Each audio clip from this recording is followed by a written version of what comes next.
Bienvenue dans l'épisode numéro 3 de Dame c'est bon, le podcast. C'est retrouvé bien sûr sur YouTube, sur Deezer, Apple Podcast et Spotify. Aujourd'hui, je suis avec François et Julie. Je suis ravi de vous rencontrer. Est-ce que vous pouvez aujourd'hui vous présenter un petit peu justement à nos auditeurs et puis nos viewers sur YouTube? Je m'appelle Julie, j'ai 38 ans et je suis propriétaire des restaurants au My Beach à Rennes. Bonjour à tous, moi c'est François, 38 ans également. Restaurant My Beach également à Rennes avec Julie du coup. Et Rennais pure souche 100%.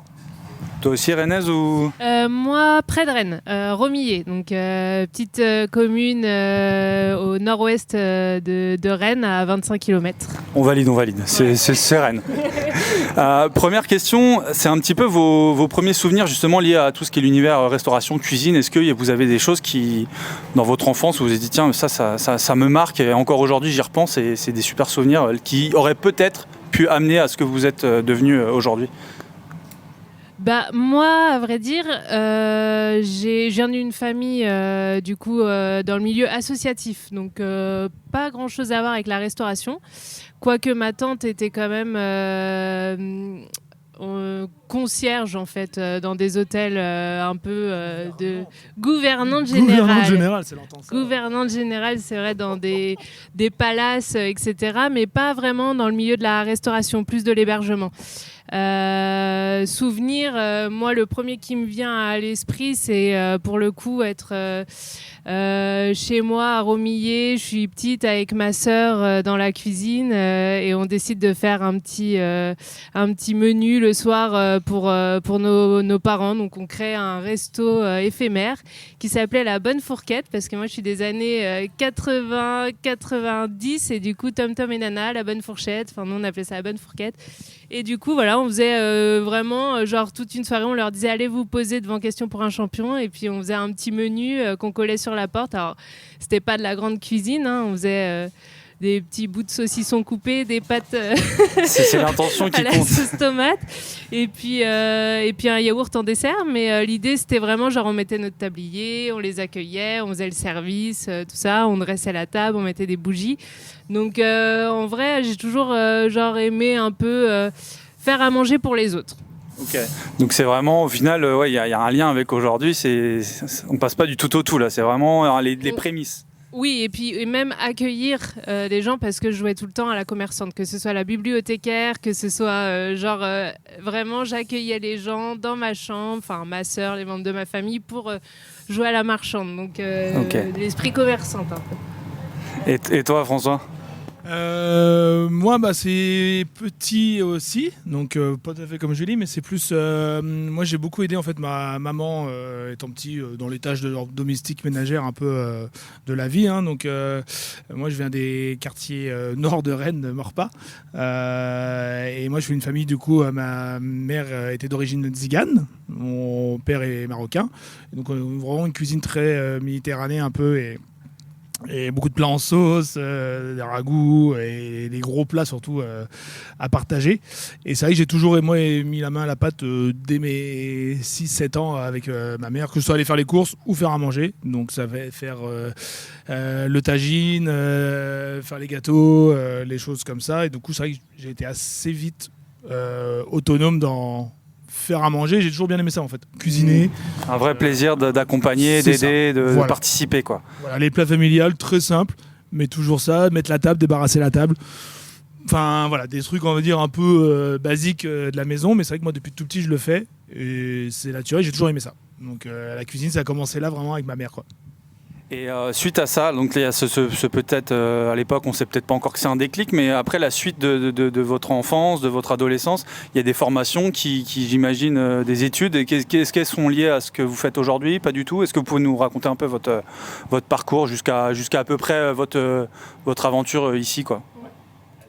Moi, j'étais pas hyper bonne élève. Jamais été une bonne élève. J'ai toujours été pipelette, bavarde, même en primaire, collège. Enfin, j'étais un peu la fille qui est forte en sport et en arts plastiques, mais le reste moyen. Et en fait, c'est parce que je savais juste pas pourquoi j'étais forcément là et que j'avais plutôt la bougeotte assez rapidement. Je m'ennuyais assez vite. J'avais toujours besoin d'être à l'extérieur, de parler, d'échanger, de rencontrer. J'étais assez curieuse de tout de façon générale. Et du coup, j'ai fait une année de lycée à Montfort-sur-Meux, donc seconde générale, que j'ai vraiment foiré lamentablement, mais à la fois volontairement. Et je suis partie au lycée hôtelier d'Inard, où là j'ai fait un bac technologique hôtelier, donc sur 3 ans, où là je me suis vraiment découverte parce que je savais pourquoi j'étais là. On a aussi un cadre d'études qui fait que on t'apprend aussi à être autonome. Premier internat, tu pars de chez toi, voilà, les premiers TP aussi, que ce soit en resto ou en cuisine, et dans l'idée je savais pourquoi j'étais là, j'avais un réel attrait à ça. Et les premiers stages aussi, donc l'été je partais travailler, donc à l'époque les stages n'étaient pas forcément rémunérés comme aujourd'hui, mais voilà, je partais dans un premier temps à Champy à Rennes, et je suis passée après à Paris en cuisine, et puis ensuite à Saint-Malo en hébergement, en hôtel. Et puis toujours ce truc de on est à l'école, mais moi j'ai bien envie de travailler, de bouger et de découvrir un peu ce qui se passe ailleurs. Donc je suis partie après mon bac, et là j'ai commencé à voyager. Et ensuite je suis arrivée sur Rennes en 2011, je crois. Ouais. Ouais, ça doit être à peu près ça. Ouais. Enfin, en gros, voilà, je suis pas restée vraiment à Rennes. Moi, je suis arrivée là. Je bossais déjà depuis quelques années, quoi, dans le milieu de la restauration. T'étais à l'étranger surtout, toi. Et j'étais à l'étranger. J'ai bossé. J'ai commencé par travailler à Megève. Ensuite, je suis partie en Italie. Ensuite, je suis partie aux Canaries, puis en Suisse. Et puis ensuite, pour des raisons familiales, parce que mon papa était malade, je suis revenue du coup sur Rennes. Et donc, depuis, je suis jamais repartie. Okay. J'imagine que ces expériences à l'étranger t'ont ouvert peut-être sur différentes façons de faire, différentes façons de penser dans ces milieux-là. J'imagine que c'est peut-être différent selon les pays. Différent, oui et non, mais c'est surtout que je savais où est-ce que je ne voulais plus travailler. En fait, j'ai fait différents secteurs.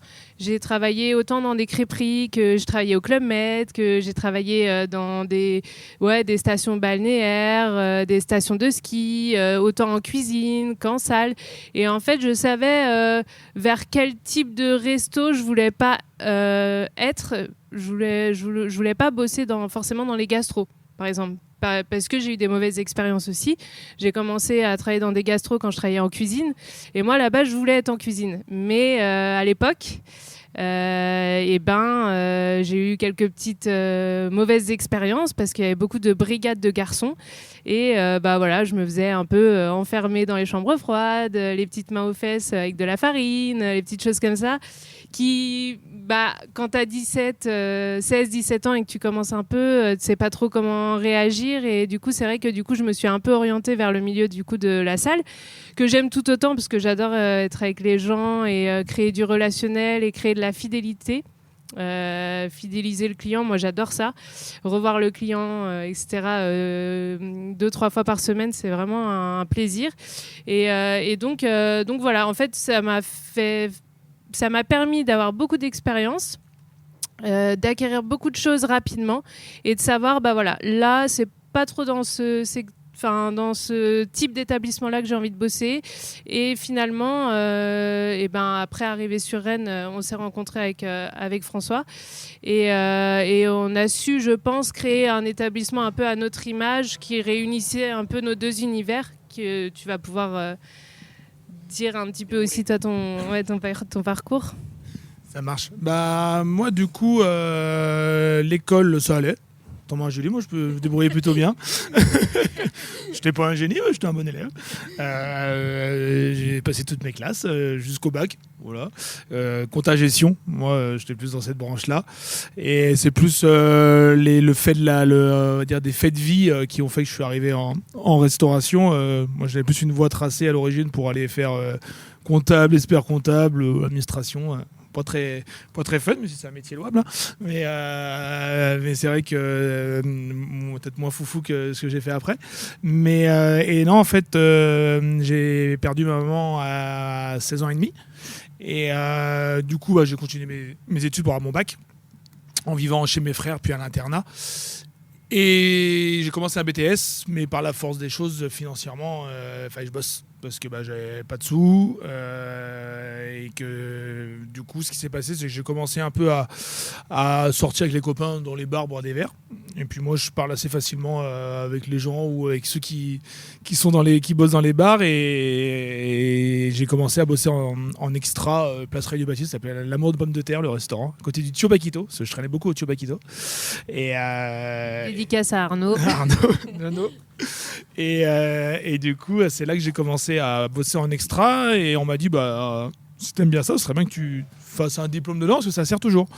Et j'ai fait apprenti, donc un CQP, un BEP, 1 an du coup, à Kirlan, cuisine salle. C'est un mélange, option salle surtout, mais cuisine salle, et que j'ai eu.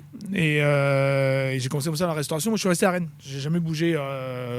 J'ai bossé vite fait 1 mois à Paris à mes 20 ans, mais c'est anecdotique. Donc, j'ai toujours travaillé à Rennes et en restaurant d'abord, donc surtout place Reille de Bâti, place des Lys. Et au bout de 2 ans, je suis parti en bar. Au Kenland, pour ceux qui connaissent pas, c'est le Delirium maintenant. Donc vraiment le pur rennais, hein. Il sort des adresses, ça c'est... Ah ouais, moi je sors tout. La Lupa, qui était avant tout petit, pas aussi grand. Et donc le Kenland où j'ai commencé en bar surtout, et j'ai adoré bosser en bar. Donc j'ai fait Kenland, j'ai fait le Scoop. J'ai passé ensuite par le Zing, pour le côté fête. Et c'est où là vraiment j'ai progressé très vite. En fait, je suis passé responsable adjoint du Zing à 22 ans. Donc, dès mes 22 ans, j'ai eu des responsabilités, j'ai géré une équipe de 8 personnes. Oui, faut le dire, 22, c'est très jeune. C'est très jeune, ouais. Pour gérer une équipe, il faut avoir la tête sur les épaules. Surtout un bar de nuit, surtout qu'à l'époque, moi je parle de ça, du coup, c'était il y a 16 ans. Donc le Zing, c'était le plus gros bar de nuit de Rennes, voire de l'Ouest. Hein. C'était assez costaud. On avait des DJ, des Bob Sinclair, des Martin Solveig et tout à l'époque. Et c'est vrai que c'était cool. Et j'ai commencé comme ça en bar. Et petit à petit, en fait, j'ai bossé dans plusieurs bars à Rennes en tant que responsable, voire gérant salarié sur les derniers. L'Hacienda, pour ceux qui ont connu un peu côté hip-hop, tout ça. Je suis beaucoup dans le hip-hop, moi.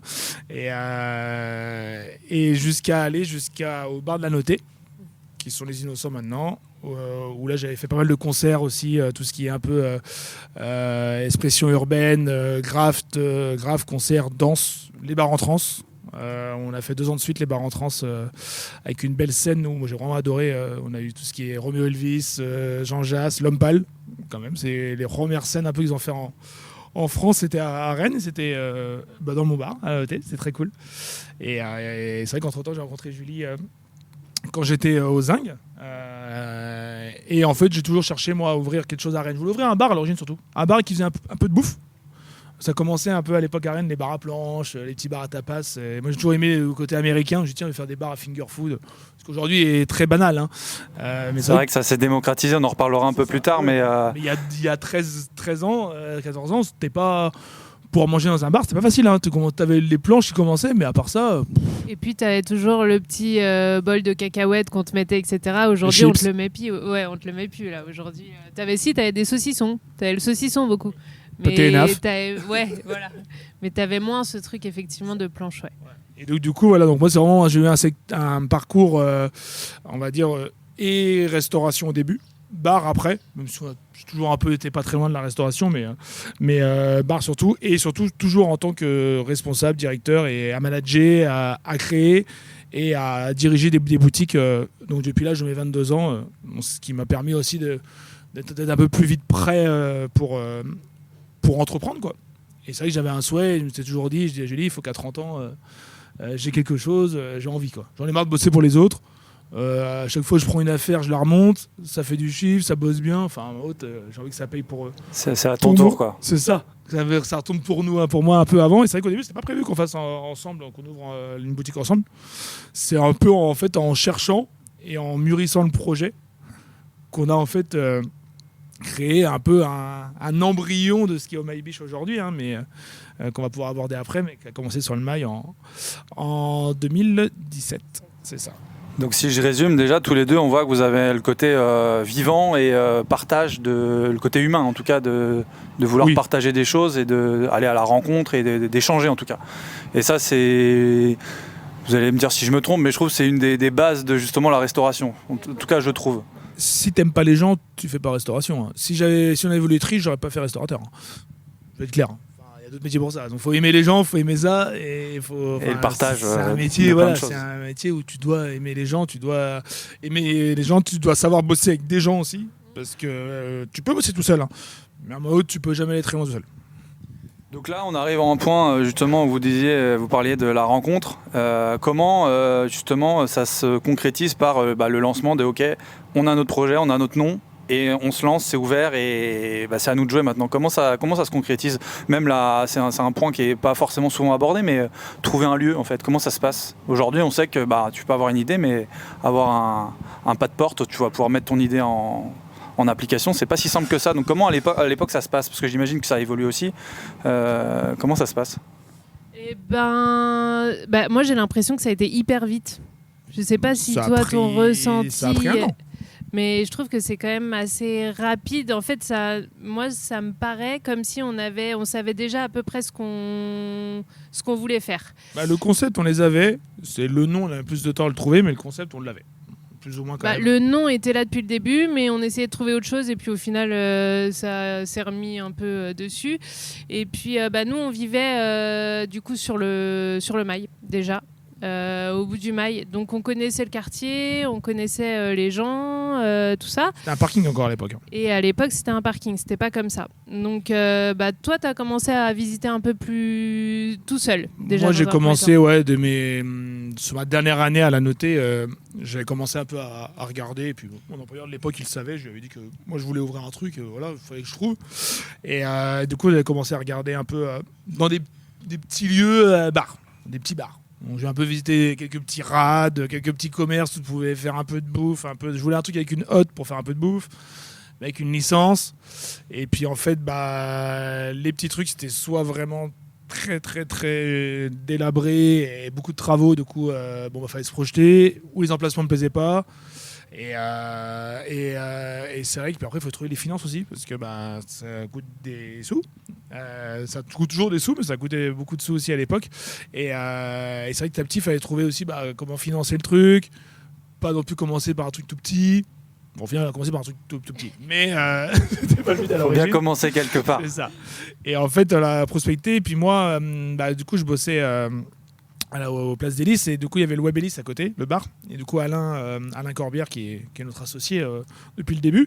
Moi je faisais des super rapports avec lui en étant voisin, et en fait il s'est proposé de m'aider déjà au début à investir avec moi, et puis après mon projet a mûri, que je me suis dit en fait on va se faire un truc avec Julie, un peu restauration, un peu bar, et du coup il s'est proposé de nous accompagner, en tout cas lui, de nous filer un coup de main s'il fallait auprès des banques notamment, vu qu'il en fait il était en train de vendre son bar, et puis il arrivait à la retraite, en fait il voulait plus travailler en physique, mais plus aider des jeunes à se lancer, garder un petit pied dedans, quoi.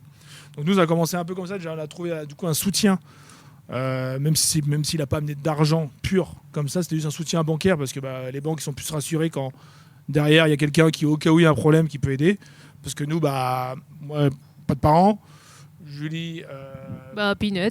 Voilà, il y a beaucoup d'argent de côté. Donc, mais c'est très intéressant, d'où l'importance d'avoir parfois des personnes qui vont vous soutenir et aider. Alors au-delà de bien sûr le côté finance c'est hyper important, mais voilà, de croire en un projet et peut-être aussi amener l'expérience que cette personne avait aussi pour vous dire attention, là faut peut-être faire attention à ça, et ça vous permet d'avancer mieux et peut-être plus vite. Et c'est vrai que ça c'est super intéressant, et derrière plein de projets comme le vôtre, en fait il y a des coulisses qui permettent de... Puis savoir comment ça marche pour ouvrir un truc, parce qu'en fait il faut créer une société, ça t'en sait rien en fait, il faut créer une société, il faut faire des statuts, il faut faire un capital, c'est parce que c'est un capital, c'est quoi un capital?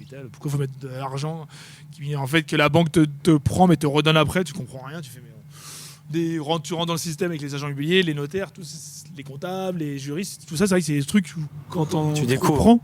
Puis en France, c'est lourd, la machine administrative, elle est quand même costaud. Et c'est vrai que ça peut paraître. En fait, aujourd'hui, on trouve ça très facile et fluide. Enfin, pas trop toi, parce que t'es un peu plus de mal avec les papiers. Mais... C'est vrai, il a raison. Mais du coup, c'est vrai que le parcours a commencé un peu comme ça. Donc, on a trouvé quelqu'un en fait qui, on savait au moins qu'en banque, au cas où, on avait quand même quelqu'un qui pouvait être cautionnaire derrière en disant ça va, au cas où s'il y a un problème, je peux rassurer aider. les banques, ouais, voilà, c'est ça. Et nous, l'idée, on l'avait. Donc déjà, on a pu commencer à mûrir notre projet et les recherches. Donc on a commencé à gratter un peu sur des petits papiers, faire des moodboards, des collages, des trucs avec un mélange de déco, de nourriture, tout ça, de saisonnalité aussi. Parce qu'on avait pour projet de mettre vraiment en avant la saisonnalité, chose que on n'avait pas trop en fait à cette époque-là. À Rennes, ouais. À Rennes, en tout cas, ouais. Et du coup, voilà, donc on a commencé à chercher et puis on a commencé à visiter en fait sur le Mail parce que en fait ici sur le Mail c'était plein d'épiceries exotiques avant. Des petits commerces ou des anciens bars. Ouais. Voilà. Et beaucoup de petits commerces un peu à l'ancienne parce que du coup c'était pas un secteur très attractif avant.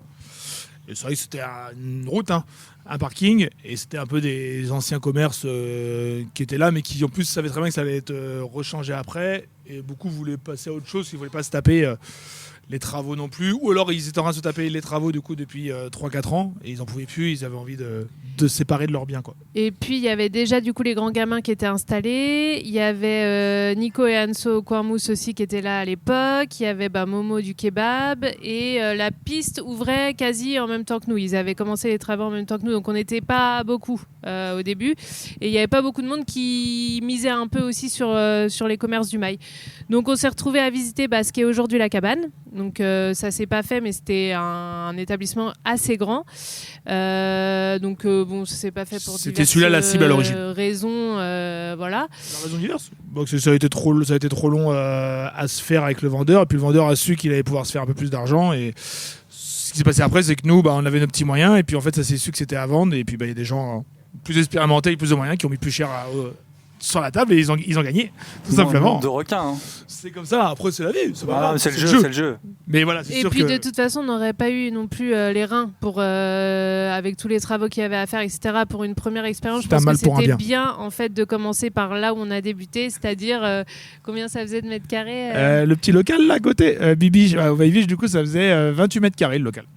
Donc il y avait vraiment le bar, la cuisine dans le prolongement, 2 tables à l'intérieur et tout se passait en terrasse. Donc à l'époque, tu avais le droit au Barnum, au chauffage, tout ça. Donc une belle terrasse, on avait une belle terrasse. 70 places, je crois, dehors à peu près, nous. Donc tous les jours, on sortait notre salle extérieure finalement sur le Mail pour envoyer notre brunch, nos petites salades, nos plats du jour, tout ça. Donc, et un peu de bar le soir, on faisait. Et un petit peu de bar. Renaissance 4 à côté. Oui, oui. Je fais la petite parenthèse sur le nom. Vous parliez tout à l'heure que c'était ça qu'avait. Vous l'aviez déjà. C'est quoi la référence? Il y a une référence et il y a une histoire derrière? Ouais, y a beaucoup de gens qui nous demandent, mais en fait c'est plus une private joke entre nous. L'idée c'était un peu de représenter nos deux personnalités avec cette espèce d'animal totem. Et en fait Francis souvent on disait qu'il était un peu rustre comme un ours, d'où le nom Oh My Bear finalement quand on a ouvert notre bistrot. Et pas que rustre, l'ours a plein de qualités aussi, sache. Ouais. Et puis moi c'était la biche parce que des petits surnoms quand j'étais petite aussi, et du coup en fait c'est ça, à l'ouverture on avait aussi mis nos portraits en fait sous forme animale, on avait caché notre tête et on avait mis notre animal totem en guise de tête, ce qui faisait qu'on cachait la devanture, que ça annonçait le début des travaux, et voilà. Et donc ça a commencé comme ça, Oh My Biche. Et puis on avait aussi d'un truc un peu Oh My God ou Oh My God, quelque chose qui se a un peu expressif, qu'on puisse retenir et qu'on voit pas forcément partout, en tout cas à ce moment-là. Et voilà. Et puis du coup Oh My Biche Coffee Shop. Et puis, à l'époque, Coffee Shop, quand on commençait les travaux, tu te souviens, il y en avait plein qui venaient toquer à la porte en disant mais qu'est-ce que vous allez faire ? Vous allez vendre de la drogue, etc. Parce que c'est pareil, on a droit en France, ça y est. T'avais pas encore ce truc-là de petit coffee, voilà, où tu viens bosser, où tu peux manger le matin. C'était il y a 8 ans, hein, c'est pas vieux. Hein. Mais c'était le cas à l'époque. Ça me semble... Ouais, j'avais oublié en fait. Ok, c'est vrai que... Oui, c'est vrai. Pas à Rennes. Ça commence à Paris, il commence à y en avoir depuis 2-3 ans, c'est vrai. Paris, beaucoup, c'est normal. Mais c'est vrai que en province, on appelait ça un café, un bistrot, mais on n'appelait pas ça un coffee shop. Aujourd'hui, coffee shop, il y en a partout. C'est un peu... et c'est vrai que les gens, ils faisaient juste le lien avec Amsterdam. Ouais. Non, il n'y a pas que ça. C'est le moment de te rappeler que le podcast est produit par Crescent, notre agence de communication et de création de contenu. Si ce sujet t'intéresse, tu peux nous contacter directement sur notre site crescent-communication.com. Et donc, vous ouvrez, vous avez le nom. Qu'est-ce que vous... La cuisine, quand on va parler... quelqu'un qui vient chez vous, quand vous commencez, qu'est-ce qu'il va retrouver ? Comment vous aviez pensé ça aussi ? Est-ce qu'il y avait des inspirations particulières ? Comment vous avez pensé tout ça ? Surtout que vous parlez de saisonnalité, c'est pas forcément aussi quelque chose qui est évident. Ça veut dire qu'il faut se renouveler. C'est un jeu qui est constamment en route, en fait. Nous, en fait, C'était un peu le bordel au début. Hein. Oui, au début, on avait beaucoup d'idées, on avait plein de trucs. Vu qu'en plus, on est du métier de la restauration et tout ça, c'est vrai que du coup, on avait bossé dans plein d'endroits différents. Des brasseries, des pizzerias, des crêperies. Toi, t'as fait du gastro. Moi, j'ai fait du resto français, tradi. T'as bossé à l'étranger. Enfin, en gros. Il y avait tout qui se mélangeait. Nous, on était on fire. On avait envie de tout faire. Donc, du coup, ça partait un peu dans tous les sens. Ouais. Et en soi, tant qu'on n'allait pas chercher de la cuisine vraiment poussée, bistronomique ou gastro, on pouvait le faire le reste. Parce qu'on avait les compétences pour.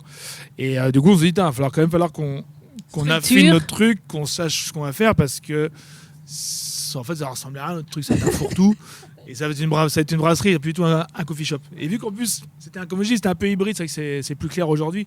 Il y avait le côté café le matin, le restaurant du midi, on faisait pas du jour, le brunch, le goûter, on faisait apéro le soir. On faisait tout. Ça faisait un truc très gros dans un machin de 28 mètres carrés. Ça fait beaucoup quand même.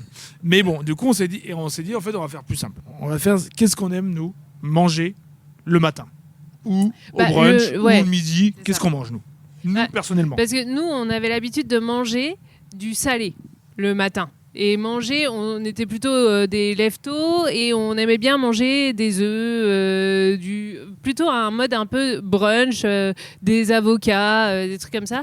Et on se faisait pas le petit déjeuner croissant classique, pain beurre, confiture. On a toujours fait une cuisine méditerranéenne, un peu en sauce, des plats composés, les salades, des choses comme ça, très colorées, très épices. Et ça a toujours été notre cuisine, nous, qu'on faisait chez nous.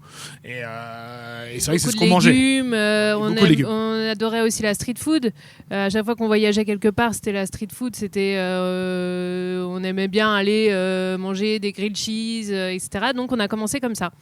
On s'est dit, en fait, on va proposer ce qu'on aime, nous, faire tout simplement. En plus, ça correspond à l'univers coffee shop, qu'il n'y a pas à Rennes aujourd'hui. Il y avait qui avait ouvert? Il y avait Café Albertine qui existait déjà. Il y avait en Petite Nature, mais c'est différent. C'était vraiment sur la cuisine vegan. Mais on va dire Albertine chez Solène. Alors il y avait un petit peu de ce côté un petit peu coffee anglo-saxon, mais moins restauration pure chaud. Comme on dit, c'est plus des salades, des sandwichs, des petites tartines. Nous, c'est vrai qu'on faisait vraiment du chaud. Du coup, on s'est dit, on va faire des pancakes. Personne ne fait de pancakes. On adore les pancakes, nous. On va faire des pancakes. On va faire nos côtés. On va faire de l'avocado toast. C'était à la mode. On l'a arrêté quand même au bout de 2-3 ans, mais l'avocado toast, les shakshuka, c'est des choses un peu comme ça. Et les petits egg sandwich. Les sandwichs aux œufs, voilà. Et toute cette cuisine un peu le midi, nous, les plats du jour, toujours très simples, en fait, qu'on faisait. Cuisine du monde. Ça peut aller d'asiatique à créole, à nord-américaine, à hispanique. Et du coup, c'est cet univers qui était le nôtre. Et on s'est dit, voilà, on ose, pas de burger. Parce qu'à l'époque, il y avait beaucoup de burgers déjà. Pas de burger, pas de trucs tradis à la française. Et on fait notre truc avec nos grilled cheese, notre carte en franglais. Et puis voilà, on met notre gueule et puis on va y arriver. On va faire notre kiffe, truc, quoi. Voilà, et on kiffe. Et l'idée aussi, du coup, d'avoir vraiment des produits de saison. Donc, on bossait aussi, et on continue d'ailleurs à bosser, par exemple, avec Martine Robin de Bréal-sous-Montfort pour les légumes. L'idée, c'était d'avoir la proximité aussi avec les producteurs, de mettre le producteur en valeur. Et avec tout ça, on communiquait aussi beaucoup. Il y avait mon cousin sur qui lisait le fromage, Antoine, c'est ça. à l'époque et tout. Donc, on communiquait aussi sur nos producteurs. On faisait des petites vidéos même que vous pouvez retrouver sur le site de Oh My Biche. Alors, elle date, mais on mettait un point d'honneur à présenter les gens avec qui on bossait. Et effectivement, l'idée, c'était de changer la carte. Alors là, aujourd'hui, on la change par rapport à toute la saisonnalité. On va dire qu'on a une carte de base et c'est les fruits et légumes qui vont changer. Mais à l'ancienne, on passait notre temps à changer notre carte, quoi. Donc, faisait 6 semaines et on essayait de la renouveler quasi intégralement à chaque fois. Bon, c'était cool. C'était hyper bien. Après, ça prenait énormément de temps et puis il fallait toujours réfléchir à qu'est-ce qu'on va. Des nouveautés. Voilà. Il y avait plus de nouveautés avant, c'est vrai, mais de par l'expérience, on sait aussi qu'il y a des choses que les gens aiment aujourd'hui et aiment voir rester sur la carte. On a fait des trucs bizarres des fois aussi. Oui. Et quand vous avez commencé, vous étiez combien de personnes? Vous deux, ou vous aviez aussi peut-être des personnes qui ont intégré rapidement l'aventure avec vous? Il y avait donc nous deux, c'est ma sœur qui a été notre première employée du coup, Chloé. Donc avec elle que je faisais la bonne fourquette pour mes parents, quoi. Et c'était un peu un rêve aussi pour moi de travailler avec ma sœur quand j'étais petite, donc là trop bien. Et on avait 3 salariés. Après, on a été direct en fait au début avec Chloé et il y avait Hugo. Et Nico en cuisine. Hugo d'abord. Hugo, Chloé. Chloé était en cuisine. Oui. Hugo qui était avec moi, qui bossait avec moi avant à la noter. Oui. Voilà. Et ensuite, il y a eu Thibaut et Nico qui sont arrivés. Thibaut qui lui bossait avec moi à la noter aussi. En fait, 2 anciens gars qui bossaient avec moi avant en bar. Et Nicolas qui était un gars que Thibaut avait rencontré en Australie. Ouais. Un custo du Finistère, un vrai finistérien. Mais on était entouré, effectivement, on était 5, cuisinier et pâtissier. Et on était entouré que de gens qu'on connaissait. En fait, dès le début, on était 6 dans l'aventure, pour faire simple, au bout de 3 semaines. Mais on était ouvert 7 sur 7. On est toujours parti du principe 7 sur 7. Et ouvert surtout de 8h le matin à 23h. On fallait au moins être 6 parce que vraiment, si vous voulez 2 à chaque fois dans la boutique. C'est pour ça que je posais la question, parce que parfois on commence, on veut tout faire, on ouvre, c'est tout le temps ouvert, mais à 2 ou 3 même parfois, ça peut être compliqué. La question que j'avais notée, je l'ai notée tout à l'heure, parce qu'elle me semble intéressante. On a eu des retours sur les premiers épisodes et quelqu'un m'avait posé la question, mais tiens, est-ce que tu peux poser la question de en combien de temps, quand on ouvre un restaurant, au bout de combien de temps, oui, il est solide, on va dire financièrement parlant, parce que à peu près, parce que c'est vrai que des fois on voit des restaurants qui ouvrent et puis au bout de 1 an, 2 ans, comment à peu près en termes de vous, est-ce que vous aviez mis peut-être une date ou alors un peu une sorte de ligne d'arrivée en se disant si on arrive à passer ça veut dire qu'on est bien? Je pense qu'il n'y a pas de vérité. Parce qu'en vrai, tu dis toujours, tiens, dans 3 ans, ça va être périn, notre histoire, normalement, si on continue comme ça, etc. Si les années se ressemblent, normalement, il n'y a pas de souci. Sauf que, voilà, nous, le fait est qu'on a ouvert en 2017. Covid est arrivé en 2020. Entre-temps, on a ouvert 2-3 autres boutiques. On était sur notre 4e ouverture en fait en 2020, donc on a tous enchaîné. Et je pense que ça dépend en fait juste de ce que tu fais en fait. Nous, on a été vite en fait. On a finalement le bénéf est trop vite et la trésor qu'on a eu, on l'a réinjecté pour ouvrir autre chose parce que envie de là c'est coffee shop, mais attends, mais moi j'ai envie de faire de la street food, donc vas-y, on ouvre un petit truc de street food et puis on ouvre un bistrot et puis on ouvre une bakery où on fait des viennoiseries et des desserts maison, etc. Donc au final, je pense que chaque aventure est différente. Il n'y a pas vraiment toi, tu es plus dans les chiffres, tu pourras peut-être dire. En fait, il n'y a pas de vérité. Déjà, il y a une base, c'est tu commences avec combien sur le compte en banque de la société? Est-ce que du coup, tu as réussi à amener un apport ou un BFR, comme on dit, le fonds de roulement avec la banque, et que tu arrives à mettre, j'en sais rien, 50 000 euros sur le compte dès le début. Et du coup, ça te permet d'avoir ta petite base pour continuer. Ou si tu commences avec pas grand-chose et du coup, tu es vite toujours à flux tendu. Logiquement, si ça se passe bien, sans trucs particuliers ni rien, la première année, tu gagnes pas beaucoup d'argent, tu gagnes rien parce qu'en fait tu as eu beaucoup de dépenses aussi, mais tout est financé par crédit en général, mais tu as quand même toujours des rachats derrière. Tu veux racheter des trucs, tu as oublié des trucs dans ton financement, c'est normal. Tu as aussi souvent, c'est quand tu as du staff, ça dépend des fois, mais souvent l'équipe des fois de base, il y a des changements aussi, parce que là, leur projet leur correspond pas, ou tu es trop nombreux, ou tu pas assez, du coup tu rembauches. Donc tu as un peu des dépenses qui partent. L'objectif souvent comptablement ou historiquement, c'est d'atteindre son point de rentabilité au bout de 3 ans. Voilà. 2 ans, c'est top. Au point de rentabilité, où là, logiquement, la 3e année, si tout se passe bien, c'est là que tu génères du résultat, du bénéfice, et que tu peux commencer à te mettre en route, on va dire, petit à petit, parce qu'en fait, tu as atteint aussi une montée en croissance clientèle. Et c'est là qu'il faut vraiment être rentable, parce que tu peux commencer à avoir un plateau, comme on dit, d'activité, de chiffre d'affaires. Parce que ça ne monte pas comme ça tout le temps. Hein. Le chiffre d'affaires, ce sera super, mais en gros, c'est ça. Donc c'est bien. Il faut toujours se dire, le plus dur, c'est pas la première année, parce que tu as aussi moins de charges, tu as peu de trucs. La 2e année est assez critique, parce que là, tu repayes toutes tes charges de la première. C'est comme ça que ça marche en France, tu payes toujours en N+1. Et du coup, l'important, c'est d'être rentable à partir de la 3e. Si au bout des 2 ans, tu les as passés, et que là, tu as de la rentabilité, ton affaire, logiquement, peut continuer. Bon, s'il n'y a pas de Covid, mais autrement, ça peut se passer bien. Et pour parler, du coup, pour vous, donc là, c'est premier au My Beach. Donc, on parlait d'évolution, justement. Comment ça se passe après pour vous ? Là, vous nous avez dit peut-être trop vite. Pourquoi trop vite, justement ? Le point positif, point négatif, justement, d'évoluer. Parce que parfois, on peut se dire, là, il y a un momentum, il faut y aller, go, go, go, go, go. Est-ce que parfois, il ne faut peut-être pas se dire, tiens, en fait, je vais peut-être mettre un peu le frein à main parce que sinon, je vais me cramer. Comment ça se passe, tout ça, justement, ces choix-là d'évolution ? Parce qu'aujourd'hui, pareil, est-ce qu'on peut faire un point sur aujourd'hui au My Beach ici ? Ouais, est-ce que vous pouvez me dire où est-ce que vous êtes ? Là, aujourd'hui, on n'a plus que 2 établissements. Donc, on en a un, on a Oh My Beach au Colombier, qu'on a ouvert en fait 9 mois après notre premier Oh My Beach sur le mail, le tout petit machin là. Et en fait, on se disait, vu que c'est un tout petit machin, va falloir et qu'on a du monde et qu'on n'arrive pas à répondre en fait finalement à tout, à absorber tout. On a eu l'opportunité. Énorme chiffre dès le début en fait. Après, comme tout le mail, hein, comme tous les débuts du mail aussi, mais c'est vrai qu'on tournait très très dur et ça a explosé par rapport à ce qui était prévu. On faisait des 200 couverts dans notre petite baraque à frites, nous on l'appelait le dimanche quoi. Sur un truc, mais même l'hiver quoi, avec la terrasse où il faisait froid, voilà, il y avait la queue quoi.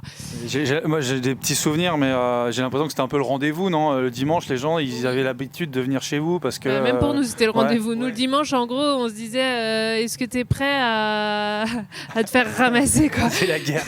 Et nous on adorait. Hein. Nous, c'était nous le dimanche on ouvrait à 10h le brunch, à 9h30 t'avais déjà des gens qui arrivaient pour faire la queue. Ah oui. Oui, c'est vraiment au tout début, c'est ça. En plus, à Rennes, il y avait moins d'offres brunch. C'est hallucinant. Hein. Même nous, on trouve ça hallucinant. Mais, surtout pour manger dehors sur une terrasse ou avec des plaids. Après. Il y a un certain charme avec les petits plaids. Hein. C'était un côté. Mais c'est vrai que du coup, à 10h, quand on ouvrait, il y avait la queue. Et en fait, en général, je sais, c'est moi qui faisais l'accueil souvent. Toi, t'étais au bar, au bar, les boissons. Et du coup, en fait, t'installes. Et en fait, c'était un peu même horrible parce qu'en fait, t'installais les gens. Et puis, t'arrivais à tes 60. Et puis, en fait, tu voyais que t'allais pas réussir à mettre tout le monde, en fait. Et là, t'arrives en bout de queue. Et tu leur dis, complet. Et tu leur dis, là, du coup, maintenant, il va falloir attendre 1 heure. En gros, les gens mettent 1 heure pour manger. Et c'est dur. Bon, ça n'arrivait pas tout le temps, heureusement. Mais en général, à 10h10, c'était plein. Et donc voilà, on a eu l'opportunité d'ouvrir au Colombier, fait que du coup on avait une capacité d'accueil aussi qui était plus importante. Et c'était un local, on va dire, classique quoi. Il y avait une salle, 30 couverts, une grande cuisine, des réserves, un restaurant, comme à côté. Et c'était une opportunité. Ouais, alors du coup cette opportunité-là, on l'a eu parce que et vu que ça cartonnait très dur, donc des gros chiffres d'affaires, on a fait le double du prévisionnel en chiffres. En gros, pour faire simple, ce qu'on avait prévu, en 6 mois, le chiffre d'affaires était fait. Sur les 1 an qui était prévu, la première année. Donc tout de suite, t'enflammes un peu. Nous, du coup, avec notre associé, du coup, niveau bancaire, c'est assez facile. Parce que du coup, tu dis, ça cartonne. Tu viens en banque, tu dis, tiens, on va acheter un nouveau truc. La banque, ils font, c'est bon, tout va bien. Derrière, en plus, il y a quelqu'un qui a la garantie financière. On ne sait jamais. Puis à l'époque, je ne vous cache pas, avant Covid, les banques, la restauration, on était le Saint Graal. Hein. Tout ce qu'ouvrait fonctionnait. Pour ceux qui aiment bien les chiffres ou les taux, nous, nos crédits, ils sont à 0,60% le taux d'intérêt de base, truc. Ce qui aujourd'hui est hallucinant. Mais du coup, à l'époque, l'argent était facile à avoir en gros en banque et pour ouvrir, ça allait assez vite. Ce qui est un peu pour décoller, ça peut permettre de comprendre pourquoi ça a été aussi vite après aussi. Et pas juste parce qu'on avait plein de sous. C'est juste que la conjoncture faisait qu'à l'époque, c'était assez facile d'ouvrir rapidement quand tu avais des bons concepts, de l'expérience en plus. Et du coup, les banques te faisaient très facilement confiance. Parce qu'aujourd'hui, il ne faut pas oublier tout à faire, et dans tout business, pour les gens qui ne sont pas trop dans ces choses-là, mais ce n'est pas de l'argent propre qui est pris, c'est du financement bancaire. C'est que de la finance bancaire. Et en fait, personne ne sort d'argent en soi particulier, c'est des prêts. Et donc du coup, voilà pourquoi nous, à l'époque, on a pu assez facilement ouvrir au MyBiche, qui du coup, tout de suite, a fonctionné, mais hop, on a senti déjà. En plus, on a ouvert en juillet.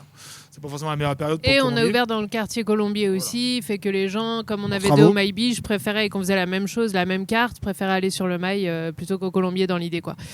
Donc voilà. Et puis 3 premiers mois au Colombier, quand même, ont été un peu. 3 voire 4 premiers mois ont été un peu mous.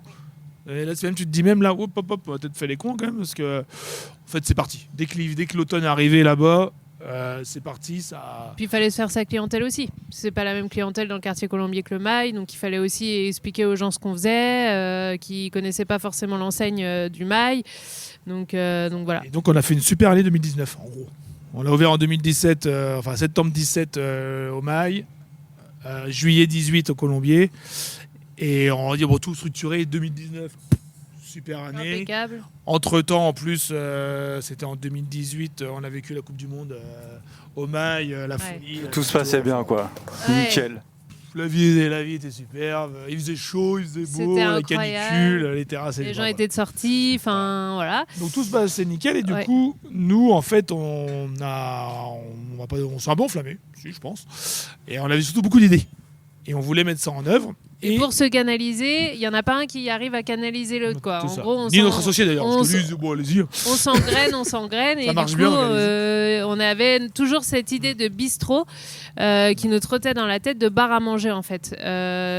Vraiment faire Depuis le début, on voulait le faire. nous on voulait le faire, en fait ça devait même être notre premier projet, et sauf que bon, on n'avait pas l'endroit pour le faire, il fallait un endroit pour le faire, et donc voilà, il se trouve qu'on s'est retrouvé à visiter sur le Mail ici même, du coup à 2 numéros de là où on s'était installé en premier, qui était une agence immobilière, c'était Foncia.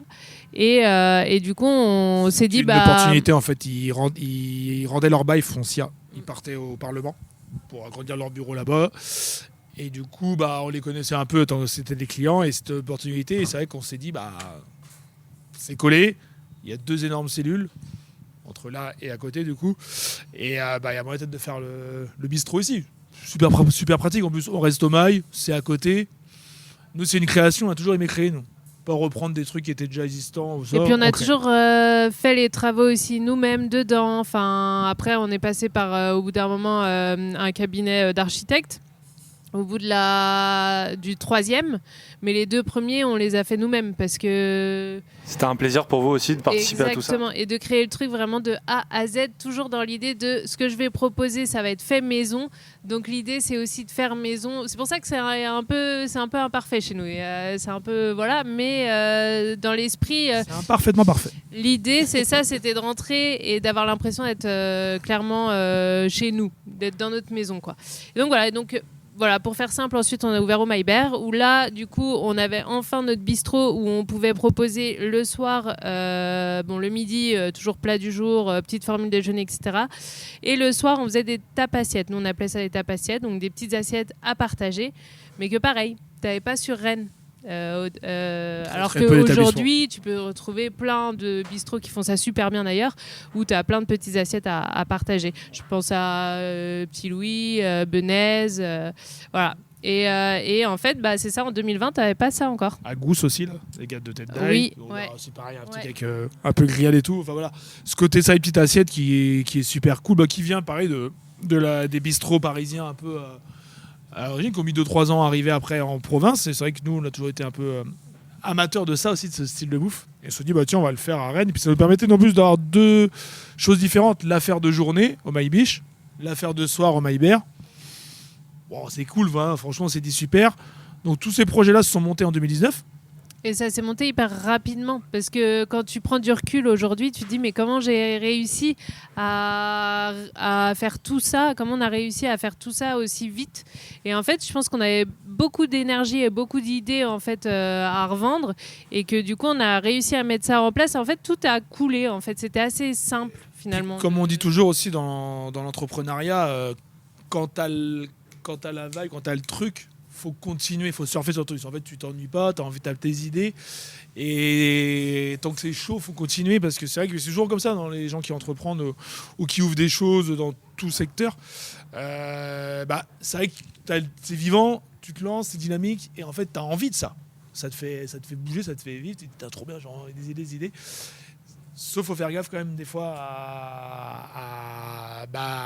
à savoir gérer ton truc pour que tout fonctionne et que ça tienne quoi. Pas se brûler les ailes et justement si tu commences à venir là-dessus là, c'est quelque chose qui vous est arrivé derrière, comment ça se passe? Un petit peu. Ouais, si honnêtement nous on n'a aucun souci avec ça. Déjà il y a eu 2 facteurs. Il y a eu donc les projets ont été mûris en 2019. Préparé, ça ne s'ouvre pas comme ça, comme on a dit, ça met une petite année. Et on a ouvert en 2020, en fait, au Maillebert. Mais du coup, tous ces trucs-là étaient déjà en route. Nous, le bail commercial de cette cellule, ici, on l'a signé fin janvier, début février 2020. Tout le monde connaît les dates. Il y avait un truc en Chine. Tout le monde s'en foutait. Sauf qu'un mois après, on sait ce qui s'est passé. On avait déjà signé un bail. La machine est lancée. T'as déjà fait tes devis, tes machins, tu commences un truc et en fait on s'est retrouvé avec ce truc que personne connaissait. On t'enferme, t'as plus le droit de rien faire. Donc nous on a continué à bosser sur ce projet-là en fait pendant les confinements.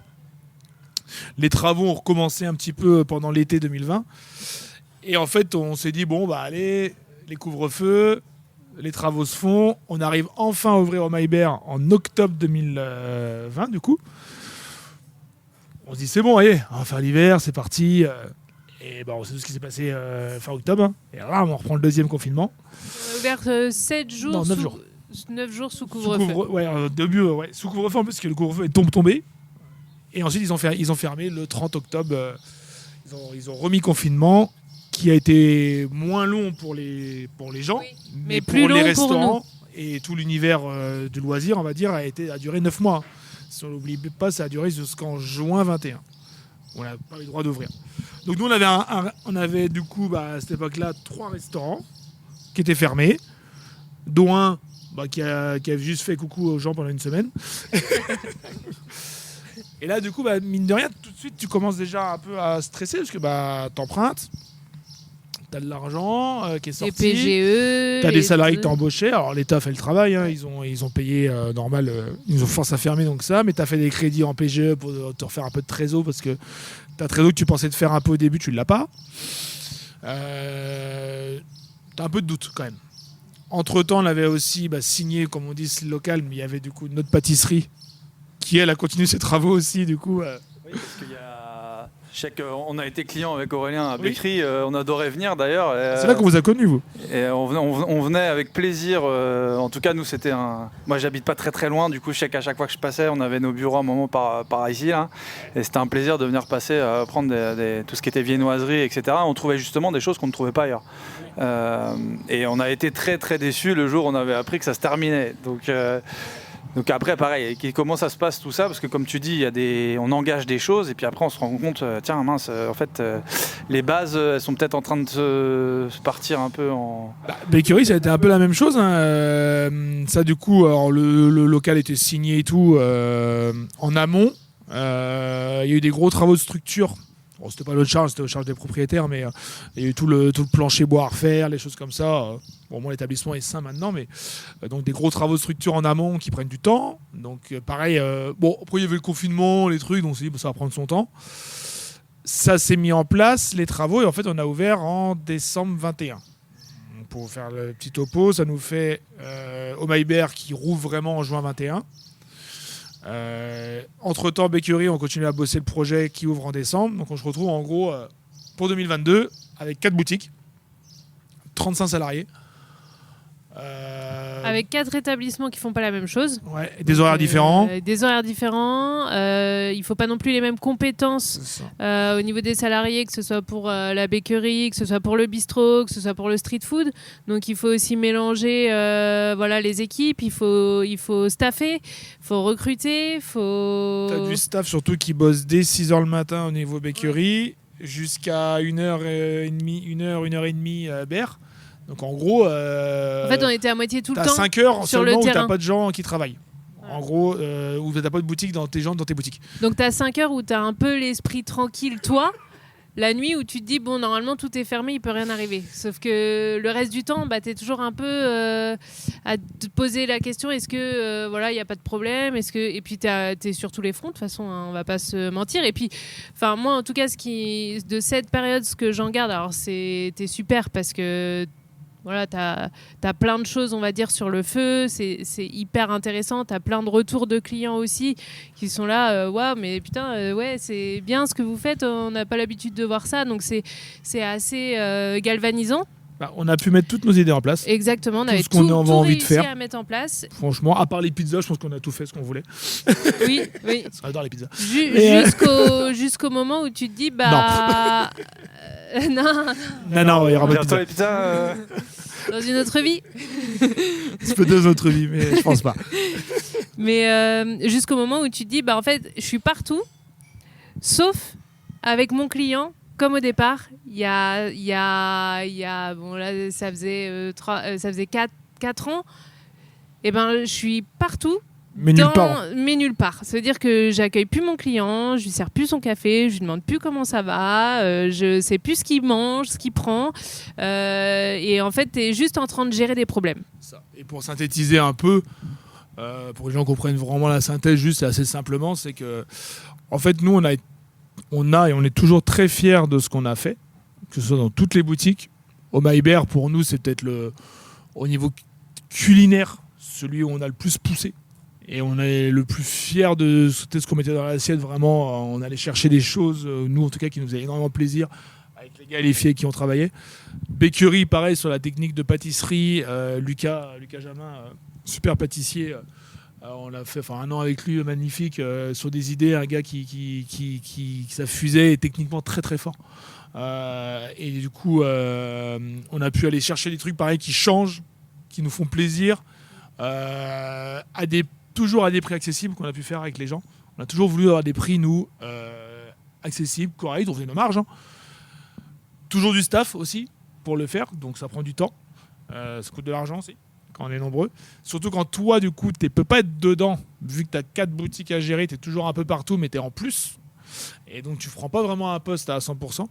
Et du coup, on a été très fiers de ça, sauf qu'on n'a pas su se structurer, en fait, nous, solidement les bases, on va dire, de gestion, finance, organisationnelle, que d'autres acteurs de la restauration, Rennes ou ailleurs, vont faire, ceux qui sont propriétaires, comme on dit, ils sont multi-propriétaires ou multi-concepts, mais en fait, ils ont une base. Bureau, gestion, des directeurs financiers, des hommes ou des femmes à tout faire sur la technique. Voilà, il y a un shot de bouche, une connerie, c'est moi qui y allais. Julie faisait toute la com elle-même. Les emplois de com, etc. En fait, on a voulu tout faire, tout seul. Parce qu'on a toujours voulu nous faire comme ça un peu. On a toujours aimé faire on va avoir la main sur les choses aussi, sur ce qu'on fait. Parce qu'on a des idées, on pense capable de le faire. Et en fait, c'était trop. Du coup, on a un peu gâché... En fait, on n'a pas gâché la qualité de ce qu'on fait en produit parce qu'on a toujours eu des bons retours. La clientèle était là. On a eu de l'activité. Sauf que la base d'une entreprise, c'est de générer de l'argent, du bénéfice et de la renta. Et le problème, c'est que quand on a un... Parce qu'en fait, ces restos sont liés quand même. C'est pas la même société. Ils sont tous liés plus ou moins par nous. Et du coup, financièrement, ils sont tous liés. S'il y en a un qui commence à tirer la patte, les autres vont l'aider financièrement, mais en fait, ça entraîne un peu tout le monde dans le pas bon. Et donc, la première tête qu'on a coupée, hein, comme on dit, quand tu as un problème, moi je vais être clair, quand tu as un problème t'as 4 établissements, tu en as un qui, lui, vraiment fait perdre de l'argent tous les mois. C'était la bakery. On gagnait 0 argent, on en perdait. Parce qu'on n'a jamais réussi à atteindre un point de rentabilité. En fait, il manquait 100 000 euros par an. On va dire, il manquait peut-être 50 clients par jour. ou tes 40 clients par jour de vente. C'était pas énorme, ça va peut-être être du 300-400 euros. Mais tous les jours de l'année, ça fait à la fin un chiffre. Et en fait, on n'a jamais réussi à atteindre ce point-là. Donc tous les mois, tu perds. Tu perds 5 000, tu perds 10 000, tu perds 5 000. Mais sauf qu'en fait, pendant un an, tu perds 100 000. Et les 100 000, il faut bien les chercher quelque part.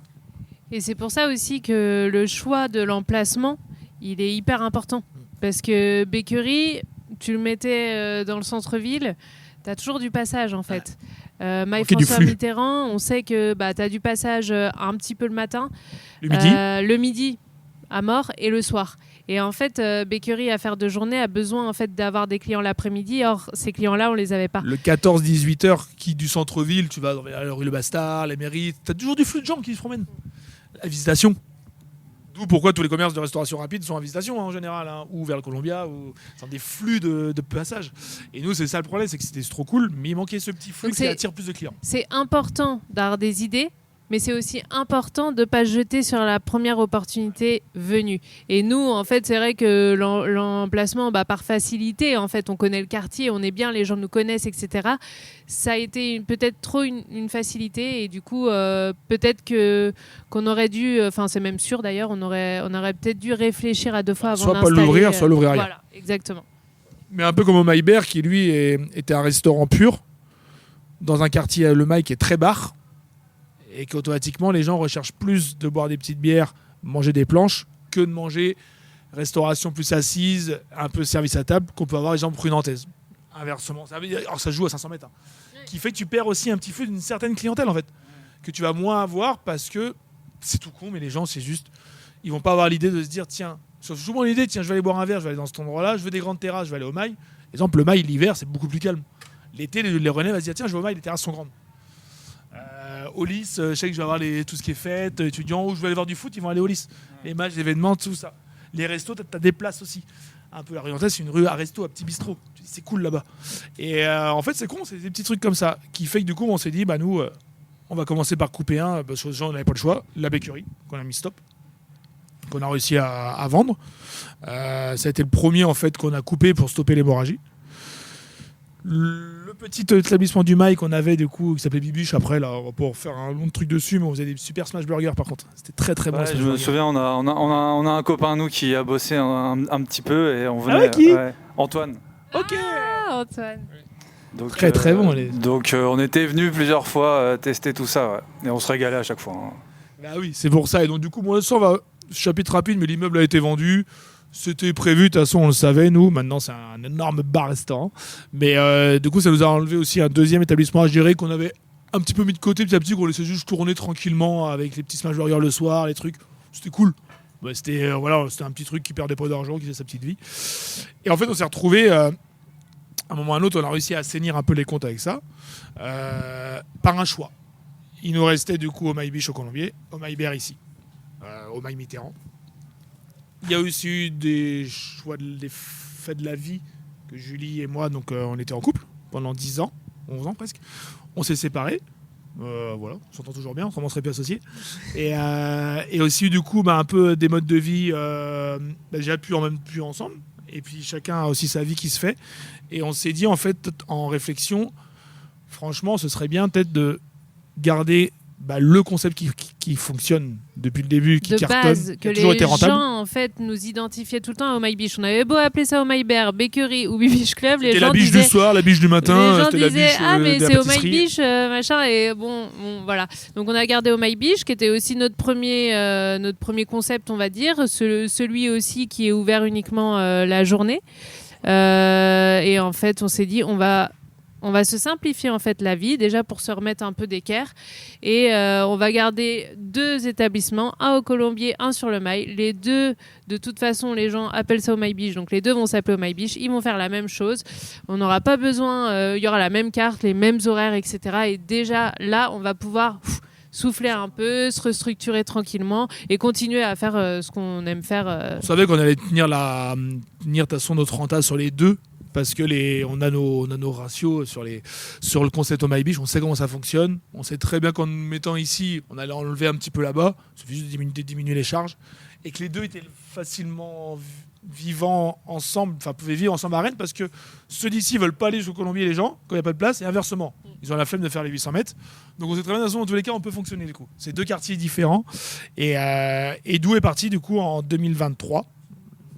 En fait, on a kiffé pendant 2 ans, 3 ans. On a pu faire, après le Covid, on a fait plein de trucs, plein d'idées. Pour se rendre compte que en fait, c'est aussi bien aujourd'hui d'avoir nos 2 boutiques. Et là maintenant, ça fera 2 ans, dans quelques mois, où on est vraiment passé sur 2 purs Romaï Biche. Et c'est toujours du travail. Parce que ça nous prend beaucoup de temps, mais on se sent carrément plus là, présent en fait sur le terrain. À ce jour, moi je fais les ouvertures, Francis aussi, on est là dès 7h30, dès 8h on voit nos premiers clients. Voilà, on est beaucoup plus présent et finalement c'est tous les aussi jours du coup pour dans les ça. boutiques, on peut travailler avec les équipes ensemble. Exactement. Moi je suis en cuisine plus maintenant, enfin c'est cool aussi parce que du coup tu es vraiment dans ta boutique, tu es dans ta machine, tu travailles avec les équipes. En fait, on retrouve ce qu'on voulait faire au départ. Qu'on s'était un peu perdu en ouvrant. Ce qu'on faisait en 2019. Exactement. On avait 2 boutiques, ça se passait très bien. On n'a jamais été aussi bien qu'en 2019. Et aujourd'hui, on voit que ça paye parce qu'en 2025, en tout cas, ça se passe bien et nos 2 boutiques fonctionnent et nous, on prend du plaisir et on arrive à continuer à avancer et puis à voir pour après, quoi. Hop, on sait que tu es en train de passer un super moment avec ce podcast. C'est le moment aussi de nous noter avec 5 étoiles, bien entendu. Tu peux aller aussi nous suivre sur YouTube et puis on n'oublie pas, on like, on commente et on partage.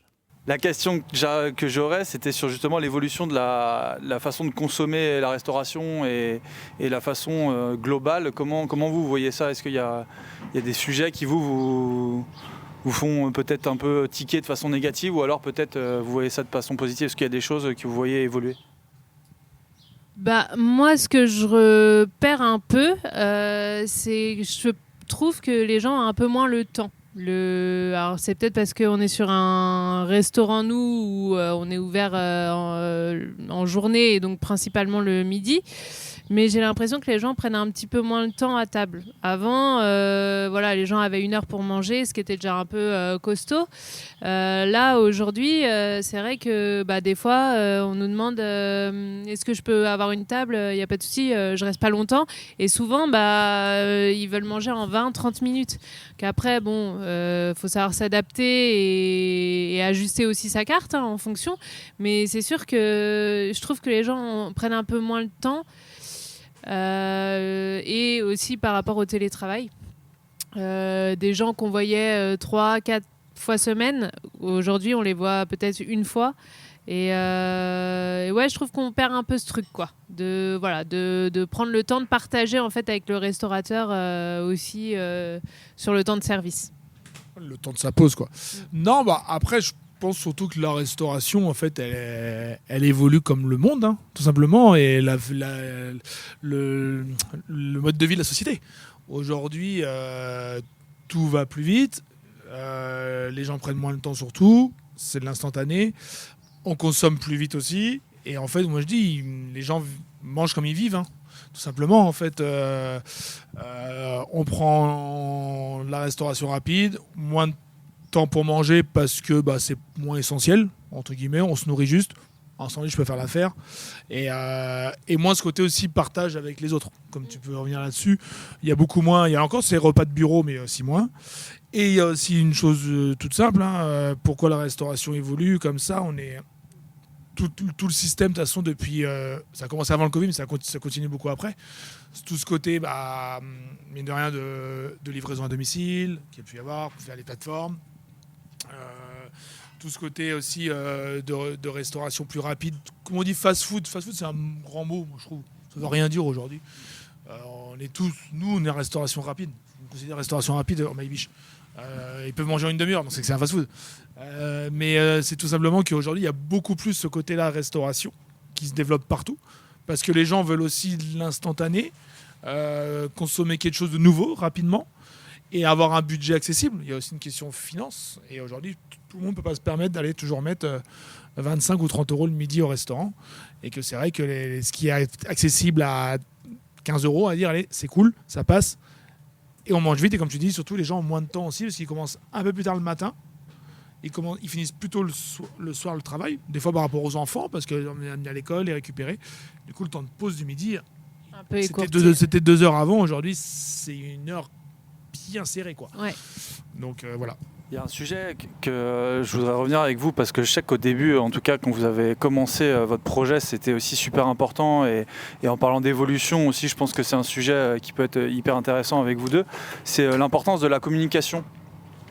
Donc là, je vais plutôt m'adresser à toi, mais quel est ton point de vue là-dessus quand vous commencez, il y a un choix qui est fait voilà, d'être très présent, de communiquer. Je sais que vos plats, en tout cas, vous arrivez toujours à les mettre en avant d'une façon assez esthétique. C'est quelque chose auquel vous réfléchissez, j'imagine aussi à la conception dans l'assiette. Hein. Il y a tout un travail voilà, qui est fait en amont. Souvent, en tant que consommateur, on apprécie les belles choses, mais on ne se rend pas compte que bah oui, ça c'est pensé en fait. C'est pas inné, hein. C'est tout un travail. Et aussi parce que l'image aujourd'hui, c'est une évolution qui est importante de présenter un produit qui est beau. Et des fois qui est beau mais qui n'est pas forcément bon parfois hein, tout le temps hein. Mais voilà, donc comment vous voyez un peu cette je vais presque dire mais parce qu'on va dire que c'était la responsable communication. Moi je n'ai strictement rien fait en communication. Mais t'es présent quand même. Comment tu vois ça un petit peu l'importance de la communication dans ce milieu et l'évolution peut-être. Nous, donc je reviens à 2017 parce que pareil, t'avais pas beaucoup de restaurants qui communiquaient en 2017 via les plateformes Instagram et à l'époque même c'était Facebook parce que Insta t'avais pas tout ce qui était story. On est vraiment vieux Facebook. Quoi. Ouais. Ah non, t'avais pas tout ce qui était story et tout ça en fait à l'époque sur Insta. Donc nous en fait j'avais pas vraiment, moi j'ai jamais eu vraiment de stratégie en fait. La seule stratégie c'est on fait une fois de plus tout maison. Donc l'important c'est que les gens en fait quand ils arrivent sur notre compte déjà qu'ils voient des choses jolies, ça il n'y a pas de souci, on a investi au fur et à mesure dans un bel appareil photo pour prendre nos photos, mais l'idée en fait c'est qu'ils reconnaissent aussi les acteurs finalement du restaurant où ils vont. Donc c'est pour ça qu'au début on était pas mal présents sur tous les supports, que ce soit François ou moi, et puis petit à petit le staff est rentré aussi en compte parce qu'il y a des gens qui sont chez nous aujourd'hui, qui travaillent avec nous depuis quelques années, et c'est important je trouve pour le client de savoir un petit peu tiens mais c'est elle que je vois le matin qui me sert mon café, il est super sympa lui et tout, et en fait les gens aiment bien voir aussi ce qui se passe à l'intérieur, avoir les backstage finalement, c'était ça un peu le truc de base, c'était un peu les backstage. Et en fait, comme au départ, en 2017, on n'avait rien à montrer parce qu'on était plic et ploc en train de faire notre carrelage et nos travaux, j'ai commencé à faire en fait des tutos travaux pour les nuls sur Facebook. Et donc, clairement, on était hyper nuls en travaux. Donc, ça amusait, je pense, le peu de followers qu'on avait à la base.